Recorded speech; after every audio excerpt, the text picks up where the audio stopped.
Pranë Mitropolisë së Shenjtë të Korçës ndodhet një kishë e bukur dhe ngrohtë, ku besimtari ndjen sikur ka hyrë në shtëpinë e Zotit. Pikërisht në këtë atmosferë kujtese dhe përjetimi shpirtëror, zhvillohet rrëfimi i nën Figalia Katundi, një grua me një histori të veçantë jete. Bashkëshortja e klerikut të ndjer Atë Kristaq Katundit dhe nëna e priftit Atë Spiro Katundi. Ajo kujton kohët kur jeta e kishës ishte e gjallë dhe komuniteti besimtar i madh. Çdo fest kremtohej me përkushtim, ndërsa Atë Kristaqi shërbeu fillimisht në kishën e Shënmërisë e më pas u dorëzua klerik. Pas një periudhe të shkurtër shërbese si prift, erdhi momenti tragjik, mbyllja e kishave nga regjimi komunist. Atë Kristaq ka punuar në kishën Shënmërisë si pretendezur kandilet, shërbysë domethënë. Pastaj vendosi të beshe prifti. 7 muaj u bë prifti dhe u mbyllën kishat. Babai ka qenë një klerik që ka shërbyer në kishë edhe para se të ishte klerik. Pra para se të beshe djak, i shkallës parë. Dhe ka filluar që në kishën e Shëntënasit, në kohën që jetonte, ka filluar pastaj më vonë i thanë për në kishën e Shëngjergjit, dhe atje ka qenë disa vite si kandidonaf, si kishtar, dhe pastaj kaloi në kishën e Shënmërisë. Është në premtja Shënmëria që të dyja që ishin kishat ngjitur të dyja bashkë, por në ato vite ishte nevoja që të beshe një djak i ri dhe despoti së kohë, Imzot Fillotheu, i kërkoi që të beshe djak. Dhe si që tha dhe nëna që do me një plaçkë në vetë të qep një dhe robat e priftit. Së jep të njëri roba ka shkollaj, s'kishtë në atë kohë. Edhe për të qepur nuk ishtë njëri kur si qepte. Tani kemi, në vizotit, por a i qep në vetë. Ishte roba qepës, në zatin e parë që kishte, për kishtë punuar qirak roba qepës, dhe i qepi vetë. Po derisa që të plaçkën e dur, gjithsa fillit i qepte, anë e këte u vonua ndë një avjave gjysëm, dhe një konsisht duhet të besh edhe familjar, të ishte martuar. Me ndërhyrje me mblesërit në të kohës që ishte, u mblesërua dhe vajti për në bularat të Gjirokasrës, kur atje një nuse kishte marrë një psalti i kishës këtu, dhe ndërmjetësuan atje me mblesëri, u reguluan në akord dhe erdhen në Korçë. Nëna këtu filloi të mësonte edhe shqipen, jo vetëm të gjitha gjërat e tjera. Atje kishte një besim shumë të madh në bularat, priftin e kishin të tyre dhe ishte atje. Prifti ka vdekur, Papa Thanasi ka vdekur vonë, tani pas ju hapën kishat dhe ai. Ka vdekur vonë. Kështu që janë disa kujtime që mbeten në mendjen tonë të gjitha. Ai kaloi gati 3 despot, mos them edhe më parë, deri në mbylljen e kishave. Imzot Fillotheu që e bëri djak, Imzot Kokoneshi që erdhi mbas tij, pasi ndroi jetë Fillotheu, dhe kur Kokoneshi u bë kryepiskop i Shqipërisë në atë kohë, erdhi Imzot Qirilli, despoti i fundit. Kaloi 3 despotë dhe më parë akoma me të tjerë që ka shërbyer në kishë.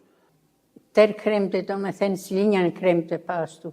Benjan edhe Sarandar, edhe për Krishtlindja, edhe në Shatona e Benjan, edhe këtu në Korçë. Edhe për Pashka të mëdha. Nën Figalia tregon se Atë Kristaqi u thirr nga autoritetet dhe ju kërkua të mohonte besimin publikisht. Me gjithë presionin, ai nuk pranoi të dorëzohej. Me dhimbje hoqi rrobat e priftit, duke thënë se nuk i përkisnin më, pasi kishat nuk do të hapeshin. Një moment që bëri të qante edhe nënën e tij. Për të mbajtur familjen, ai u detyrua të punonte në rrobaqepsi. E thirën në lagje, edhe thanë që të mbande fjalin që kemi qenë të zgënjër. A i tha, unë tha, asot, asmot, nuk e ben, tha këtë, tha. Nuk e odhi besimi kishës, edhe tha, unë dhe më të ka, tha, me meshte, edhe me verë, tha, që jam kënguar, po ja filan erdi, tha. Nuk e di më kush ka erdu, se shanë edhe kështu që të nëzit janë njerëzinë. Të nesim a i erdi mbrenave në shtëpi që u komunikua që nuk vënë me ne kisha, Edhe tha, këto roba mua nuk më prikasin me, tha se sto vetën e kishëm, tha.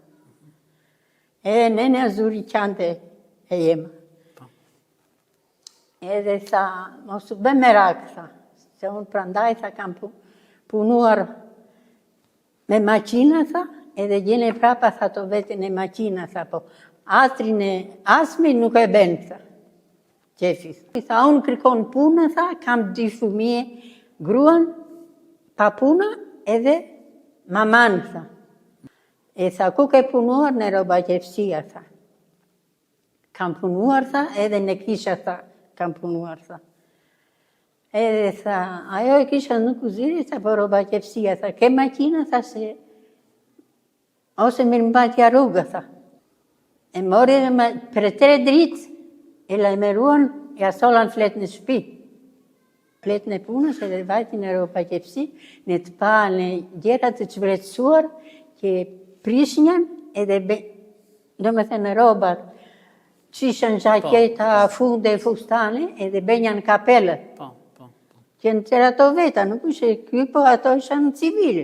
Në atë kohë ishte një rast i tillë, që fillimisht një punë nuk u jepnin me një herë atyre. I munduan një kohë. Urdhri nga qeveria ishte për të rregulluar në punë, të sistemonin në punë që të gjithë, me një herë. Por nuk ja u dhanë me një herë. I ofronin punë të rëndomta, rruga ura, për të bërë kaldrem, për të punuar me beton, me gjëra, më thënë ishin shumë kështu në qytet ta. Në fshat ata do punin në tokat, në kooperativë, dihesh. E do bënin punë më të rënda, priftërinjt. Por ndodhi që shpejt sa u mbyllën kishat, ishte një lagja 3 për të inauguruar që ndërtesë e re që ishte bërë, edhe ishte si lagja më mirë, më moderne që ishte bërë në atë kohë, se të tjerat ishin të sajuara kështu, nga 2 dhoma këtu, 2 dhoma atje. Edhe deshin të bënin si fest të madhe këta, inaugurimin e asaj. Kështu që deshin edhe një klerik të theshte me gjishte periudha e mbylljes së kishave, që të theshte që feja ka qenë kështu, ka qenë gënjeshtre, ka qenë diçka e tillë përpara popullit. Shkuan tek despoti, Imzot Qirilli, nuk pranoi, erën tek babai, nuk pranoi, pastaj vajtën tek Papa Xhoxhi, Bezhanit, dhe e kërcënuan, nuk pranoi asaj, po e kërcënuan me djalin që kishte shkollë të lartë për inxhinier. Edhe pastaj dolli, po nuk tha asnjë fjalë, po ose jo, asnjë. Vetëm uli kokën dhe rinit atje, ata i bënin pyetjet. Ishte e vështirë periudha, nuk ishte kaq e kollajt. Duhet të ruhesh edhe nga njerëz më të afërt që mund të kishe. Se kishin interesa për të dalë që unë jam ky, jam kështu. Tani sot, lavdi Zotit, me shikojmë që shumë njerëz nga ata ishin kthyer kishës. Edhe akoma disa nga ata jetojnë dhe prapë përsëri janë pranë kishës. Pra, kisha e pranon që të gjithë, por ka qenë periudhë e vështirë, sidomos për familjet e priferinjve ka qenë shumë e vështirë. Persekutimi ishte i përditshëm. Në ditën e Pashkës më kontrolluan shtëpitë për të parë nëse kishin bërë vezë të kuqe. Familja ruan të fshehura zi një kalendar kishtar me të cilin orientoheshin për festat në fshetësi. Edhe tha kështu kryetari i lagjës. Tha, Prishtiresha sot është Pashka, tha, ishte Pashka e madhe. Ka Pashka, tha. Se e drigoj të shoqen në shtëpi e trokit në dera që të më merrte mua të vinja më punë vullnetare. E më tha, Kristaki të veshë, të mos besh kefin e asmës ta. Që të rish në shtëpi, tha. Edhe u grita vajta me vuri prepara, erdi brenda në shtëpi tjetër. Që të shikon të mos kishen bërë vese të t'ja linja në sheshëm. Kam bërë me 12 e natës, kam bërë vese të kuqe, e kam shehur. Figalia sot e ka Pashka, tha. Faleminderi, tha shumë. Gëzimi më i madh erdhi kur kisha u rihapën. Nën Figalia kujton emocionin kur djali i saj tha, do të bëhem prift, do të zë vendin e babait. Në atë kohë, askush nuk e mendonte se do të vinte dita e lirisë. E me i tonjëm të becë, astorojmë, theshe. Jam këzuar që kur e digjova edhe më be djali prifti. Edhe tha, mama, unë të të zerë vendin e babait, sa. Nuk ta le mangut. Në dëshminë e tij, Atë Spiro Katundi ndalet tek historia e Gaço Gorenit, një besimtar i përkushtuar që ndihmonte të varfrit. Ai u arrestua padrejtësisht pas një vjedhjeje në kooperativ. Gjatë kontrollit në shtëpinë e tij u gjetën rroba priftërinsh, gjë që u përdor si pretekst për ta dënuar me 6 vite burg, edhe pse më vonë u zbulua autori i vërtet i vjedhjes. Kur kishat u hapën, ai fluturonte nga gëzimi. Atë Spiro tregon gjithashtu historinë e këmbanës që ndodhet sot në kishën e Shën Harallambit, një simbol i qëndresës dhe rikthimit të besimit pas dekadave ndalimi. Gaço Goreni që djalë, kur ishte djalë i ri, ishte shumë besimtar si familje dhe ishte pranë kishës. Ai dilte dhe në popull aty në fshat mblidhte të ardhura që ndanin të varrëve. Ka qenë njeri shumë i dhënë pas kishës. I përkushtuar, besimtar, dhe ai kishte mundur në atë kohë të sajonte që të gjitha rrobat e priftërinjve dhe i mbante ato atje në kishë. Me Gaço ndodhi diçka që u bën në kooperativën e Dishticës një vjedhje. Dhe kush e ka bërë, ky punonte si pagator. Ndante rrogat e kush e ka bërë vjedhjen, u interesuan, thanë se po se ka bërë Gaço. Prapë si njeri i Zotit e gjykonin si me që ishte në shmendën në kishë. I bën kontroll në shtëpi, në atë kohë, gjitha rrobat e priftërinjve. I mbante në shtëpi, të palosura, të rregulluara të gjitha. I morën në degë, edhe ata e morën e futën në burg brenda.